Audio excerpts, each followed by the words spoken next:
कार्यक्रम था, क्या कुछ आज मेरे सुचाना परिवार ने भगवान महर्षि कश्यप जी की जयंती मनाई है। सारे परिवार ने इकट्ठा हो गए, बड़े हर्ष का विषय है और मुझे लगता है कि समाज में एक अच्छा मैसेज भी जाता है। मैं तो चाहता हूं कि मैं आपके माध्यम से ये जो समाज के 36 बिरादरी के लोग हैं इनसे निवेदन करूंगा कि इस तरह के आयोजन होते रहने चाहिए जिससे समाज में समरसता बनी रहे। मैं सभी को पुनः भगवान महर्षि कश्यप जी की जयंती पर बहुत बहुत शुभकामनाएं देता हूँ। सर, एक कल जो कार्यक्रम रहा, खासतौर पर स्वास्थ्य विभाग का परियोजना लॉन्च की गई है, उसके अंदर विशेष तौर पे जो निलंबित विधायक है कांग्रेस के, उनको बुलाने का काम किया, तो क्या माना जाए किस प्रकार से? देखिए, हमारी सरकार निरंतर आगे बढ़ रही है और विकसित भारत का जो हमारा 2047 का जो सपना है वो पूरा करके रहेंगे। हमारे यशस्वी प्रधानमंत्री श्री नरेंद्र मोदी जी, हमारे मुख्यमंत्री श्री नायब सैनी जी, चाहे वो हेल्थ हो चाहे एजुकेशन हो, दो स्तंभ है हमारे, हेल्थ और एजुकेशन। हमारी सरकार निरंतर प्रयासरत है और आगे बढ़ रही है। हेल्थ में बहुत सारी परियोजनाओं का जो है शिलान्यास किया गया है। मैं बहुत बहुत बधाई देता हूँ हरियाणा वासियों को, विशेष रूप से जींद के, क्योंकि जींद की धरा पे भी 2 इनोग्रेशन हुए, तो बहुत बहुत बधाई। कांग्रेस के निलंबित विधायकों को बुलाना क्या इसमें मजबूत कर रही है भाजपा कांग्रेस के विधायकों के साथ जिनको निलंबित किया? नहीं, हमारी सरकार तो निरंतर बुलाती है, इन्विटेशन तो देती है, लेकिन विपक्ष इतना मायूस है। विपक्ष के पास मुद्दा है नहीं, मुद्दा विहीन हो चुकी है। हम तो जो हमारे पूर्व के हमारे यशस्वी मुख्यमंत्री जी थे मनोहर लाल जी, उन्होंने जो हमारे महापुरुष थे उनकी जो जयंती मनाई, उसमें भी हम निरंतर जो चाहे विपक्ष के एमएलए हो बुलाते हैं, हम लोग कार्यक्रम बुलाते हैं, लेकिन वो अपनी उपस्थिति दर्ज नहीं कराते। मायूस है, उनके पास मुद्दे रहे नहीं, मुद्दा विहीन है और विकसित भारत का जो हमारा सपना है हम लोग पूरा करें। उजाला को लेकर आगे क्या रणनीति है विकास कार्यों को लेकर? देखिए, हमारी सरकार, आप सबको पता है कि अंत्योदय को साकार करने वाली सरकार है। लोग निरंतर प्रयासरत है और आगे बढ़ रहे हैं, चाहे वो किसी भी फील्ड, किसी भी क्षेत्र में हो। पहले की सरकारों में क्या होता था, आप सबसे छुपा नहीं है, मेरे पत्रकार बंधु, आप सबसे कुछ छुपा नहीं है। पहले की सरकारों में कहाँ काम होते थे, क्षेत्रवाद परिवारवाद को बढ़ावा दिया जाता था।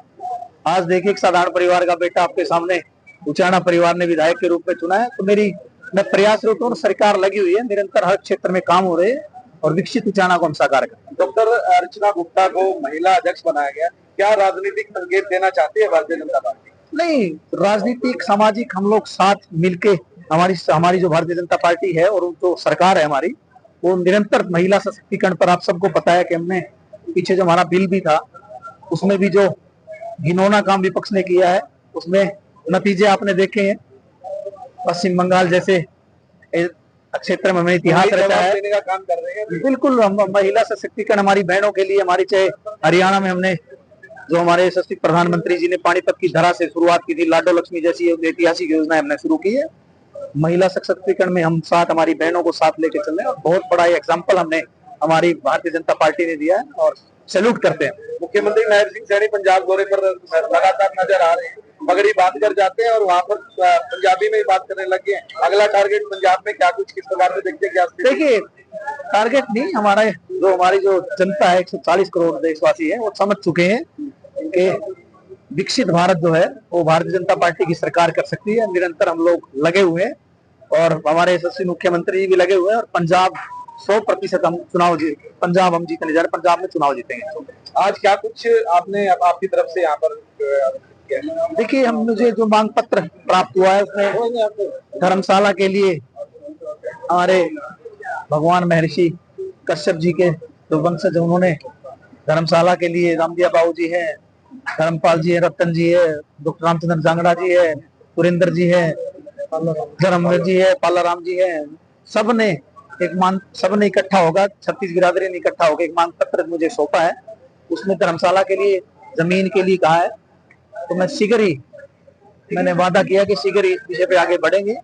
सेक्रेटरी से या डीएमसी से बात करके अगर जमीन बनती है ना, तो अगर इस विषय पे मुझे माननीय मुख्यमंत्री जी से भी अपना पक्ष रखना पड़े या बात करनी पड़े तो आगे बढ़ेंगे। और 1 तारीख से नैलो धरना प्रदर्शन कर रही है, महंगाई को लेकर पेट्रोल डीजल के दाम आसमान छू रहे हैं। देखिए, विपक्ष के पास मुद्दा नहीं, मैं तो बता ही रहा हूँ आपके पास, उनके पास कोई मुद्दा नहीं। देखिए, वैश्विक संकट आप सबको पता है, ये कोई भारत का अकेले का नहीं, वैश्विक संकट। हम तो बहुत सारे देशों में आप देखिए पेट्रोल डीजल कहाँ चले गए, डीजल पेट्रोल के दाम आसमान छू रहे हैं।